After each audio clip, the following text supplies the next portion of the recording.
membengkak ya, sehingga menyebabkan appendicitis buntu ya. Jadi di situ memang dia saluran yang buntu ya. Jadi karena dia buntu ditambah nodul simpatikusnya banyak, nanti ada peradangan di sini. Peradangannya tinggi ya karena nodul simpatikusnya juga banyak. Ya, ini semua nodul simpatikus. Nah, ini epitelnya kalau kalian besarkan epitel koluner simplex ya, tanpa ada pita, tanpa ada pilus ya, karena dia bagian usus besar. Ini adalah kelenjar-kelenjar ususnya yang jaraknya berjauhan dan jumlahnya hanya sedikit ya, 1-2 ya. Nih, kelenjar intestinalis. Nih. Ini nodul simpatikus ya, ini seperti biasa ada tunika submukosa sampai nanti lapisan yang paling luar ya. Tunika submukosanya kan tidak ada apa-apa ya, hanya jaringan ikat. Tunika muskularisnya yang ini, otot polos ya. Kita besarin ya.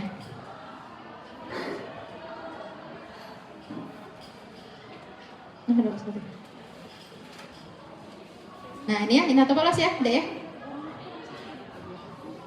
Nah ya, ini otot polos, tunika muskularis eksterna. Nah sama ya, nah ini juga otot polosnya, tapi penampangnya kan sirkuler yang dalam, yang bagian luar longitudinal, tapi karena dipotong transversal dia tampak seperti transversal yang potongan longitudinalnya ya. Nah ini tunika serosanya yang banyak adiposa nih, ini adiposa nih. Saya besarin aja biar kalian bisa tahu. Nah ya. Nah.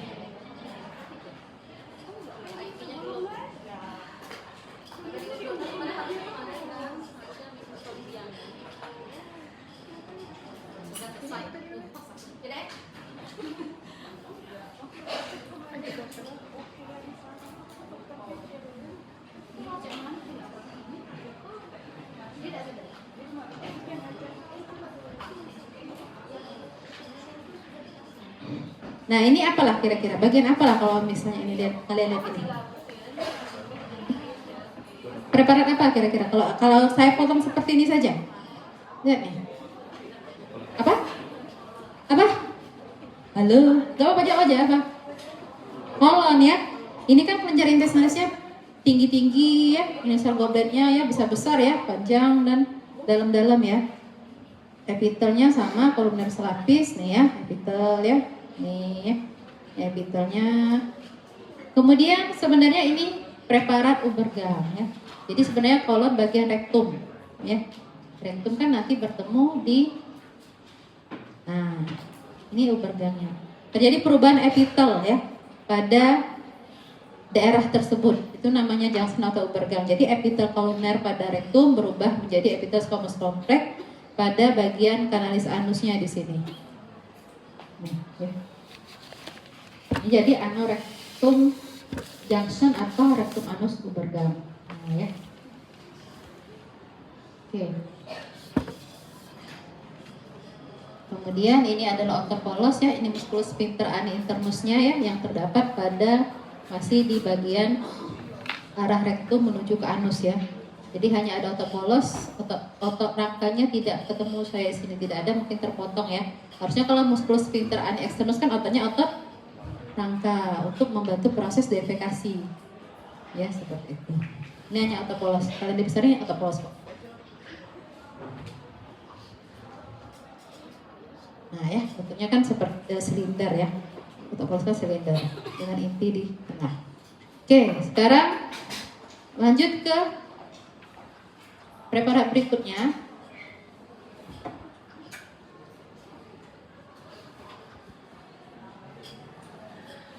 Kemarin kita sudah IT ya, apa lain kira-kira? Deketin aja lah. Nah, kalau lihat dari penampang epitelnya, kemudian tunika serosanya, apa?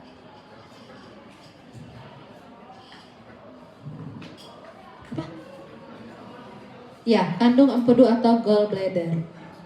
Ya, kemarin kan sudah saya bilang kan, empedu kan bukan kelenjar, tapi berupa kantung ya, tempat memekatkan cairan empedu yang dihasilkan oleh sel hepatosit. Jadi kandung aja kantung empedu atau gallbladder atau vesica vilea. Nah ini epitelnya ya, epitelnya kalau misalnya ini dia terdapat lipatan-lipatan ya, berbentuk lipatan. Epitelnya kolumner selapis. Nah nanti dibesarin nih epitelnya kelihatan. Nah epitel kolumner selapis nih ya. Nah, ya, kolumnar selapis. Kemudian ada diverticula atau seperti lobang ya. Ini sebenarnya asalnya dari lekukan epitel yang bentuk suatu rongga ya. Ini masih bentuk epitel nih. Strukturnya masih epitel di sini. Ini diverticula atau cryptusnya. Bukan kelenjar ya. Kandungan empedu bukan kelenjar tapi kantung ya. Ini dibentuk oleh epitelnya. Nah, ini lapisan apa? Tunica muscularis. Dia tidak ada lapisan tunica mucosa ya. Tunica muscularis berupa lapisan otot polos ya yang orientasinya acak. Nah ini. Nah ya ini ya. Ini otot semua nih. Nih. Otot. Nah di bawahnya itu saya bilang kemarin tunica serosanya itu tebal pada kandungan empedu ya dan padat. Nih, ini tunica serosanya semua nih. Jaringan ikat ya mengandung serat yang tebal, padat, ya irregular. Ya, ini apa bintik-bintik ini adalah fibroblast daripada si serat-serat jaringan ikat tadi. Oke, itu gallbladder. Kemudian, nah ini apa? Nah langsung di sini deh. Apa? Hepar, betul ini liver. Ya ini vena centralis. Nah kebetulan langsung ketemu vena centralis. Ya. Ini vena centralis yang hanya di tengah-tengah. Nah, pada penampang ini kan memang saya bilang kemarin kan dia lobulusnya berbentuk heksagonal ya. Tapi karena dia ini mungkin diambil dari tikus ya, preparat tikus memang bentukan heksagonalnya tidak jelas, tidak terlalu tampak sih sebenarnya. Dibanding kalau misalnya nanti preparat kalau ada ya, preparat primata ya kelihatan benar bentuk heksagonalnya. Ya, jadi memang kayak serat jaringan ikatnya tuh menutupi si hepatosit, jadi memang ada batas jaringan ikat kalau preparat. Karena ini preparat tikus, jadi memang nggak kelihatan. Tapi kita cukup berpatokan pada sel-sel hepatosit yang tersusun secara radier. Ini sel hepatosit semua. Ya.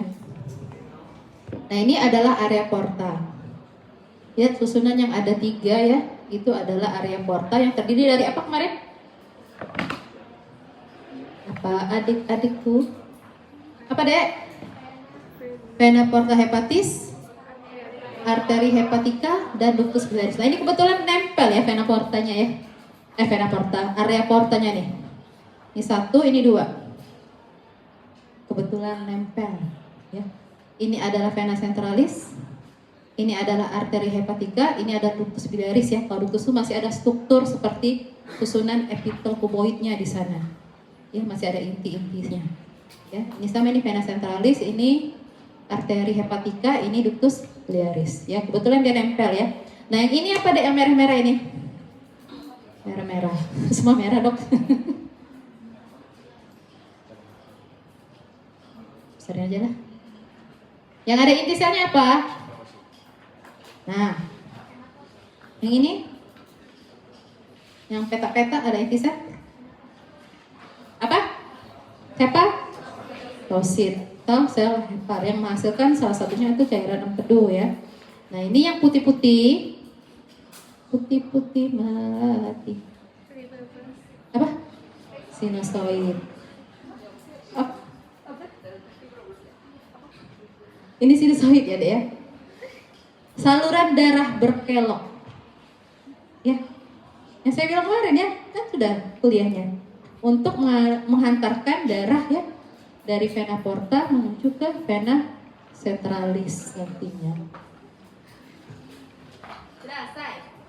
Satu lagi. Bohong ya.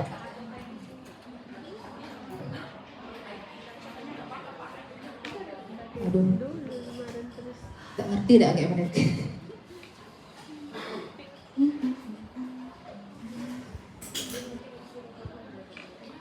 Madepnya memang tidak boleh. Ini apa dek?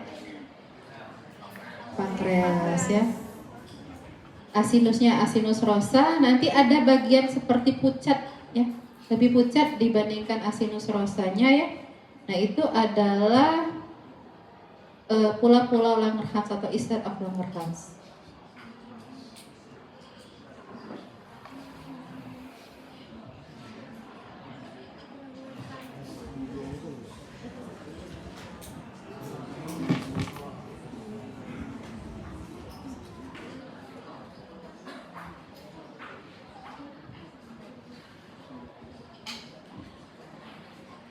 Nah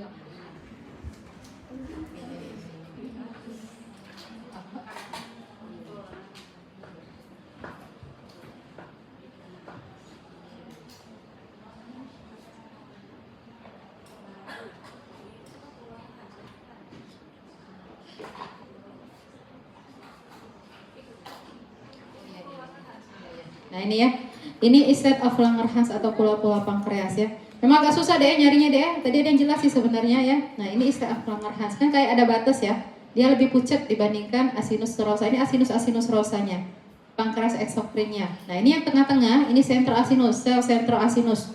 Sebelum ke ductus intercalaris. Nah ini adalah pola-pola Langerhans ya, yang mengandung apa kemarin? Sel alfa, beta, delta, dan sel polipeptida pankreas.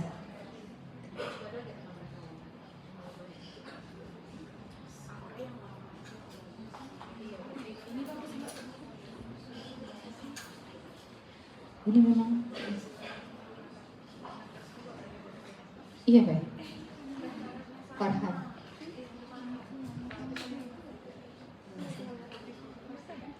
Nah ini deh ya, nah kelihatan ya pulau-pulau Langerhansnya ya. Kalau pembesaran kecil kelihatan ini, yang ini yang lebih pucat nih, state of Langerhansnya ini. Ini kan asinus rosanya nih. Nah dibesarin ya, kita besarin ya, ini kan besaran kecil, kita besarin.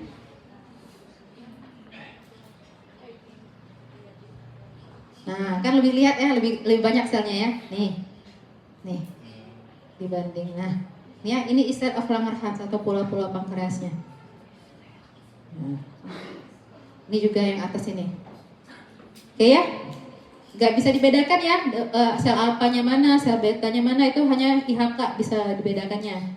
Jadi sel alfa itu kan memang di perifer letaknya, sel beta itu banyak ya, 70% di bagian sentral. Nah, kalau ini pewarnaan HE jadi nggak bisa kita bedakan strukturnya. Oke, nah ini kelihatan kok. Nah ya, pankreas, ini asinus rosanya. Oke, selesai. Bagi 3 kelompok, waktu 20 menit ya.